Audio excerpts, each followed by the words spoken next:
زندگی سوچ سمجھ کر گزارو، کیونکہ جو آج مٹی کے اوپر کرو گے کل مٹی کے نیچے اس کا حساب بھی دینا پڑے گا۔ سہنے والوں کو اگر صبر آ جائے تو کہنے والوں کی اوقات دو کوڑی کی رہ جاتی ہے۔ ابن العربی۔ ہماری ہڈیوں سے گوشت تو اتر سکتا ہے لیکن ہمارے دلوں سے نبی کریم صلی اللہ علیہ وسلم کی محبت نہیں۔ مستنصر حسین تاڑ۔ خدا کی ذات کے بعد کائنات میں اگر کچھ مکمل اور قابل تعریف ہے تو صرف محمد صلی اللہ علیہ وسلم کی شخصیت ہے۔ بابا جی۔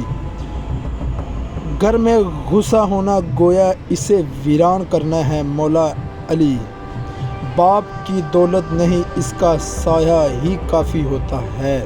صرف اسلام ایک ایسا دین ہے جو زندگی کے ہر پہلو میں مدد کرتا ہے۔ مولانا جلال الدین رومی۔ تکبر سے دین اور ایمان جاتا ہے، چنانچہ شیطان تکبر کی وجہ سے مردود اور معلون ہوا تھا۔ حضرت امام حسین۔ تمہاری عمر برابر کم ہوتی جا رہی ہے، جو کچھ تمہارے ہاتھ میں ہے اس سے کسی کی مدد کر جاؤ۔ حضرت امام حسین۔ حسد ایک آگ ہے جو انسان کو جلاتی ہے اور دوسروں کو دشمنی پر ابھارتی ہے۔ حضرت امام حسین۔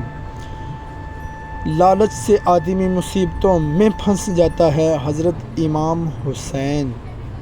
جو کام تمہارے لیے مشکل ہو، تم اس پر قدرت نہ رکھتے ہو تو اس کی ذمہ داری اپنے سر کبھی نہ لو۔ حضرت امام حسین۔ وقت اور بیوی تنگ تو کرتی ہے لیکن جب ساتھ دیتی ہے تو زندگی بدل جاتی ہے۔ بندہ خدا۔ اگر دنیا کے درختوں کے قلم بن جائیں اور سمندروں کی سیاہی، تب بھی انسان اللہ تعالیٰ کی نعمتیں نہیں گن سکتا۔ حضرت سلمان فارسی۔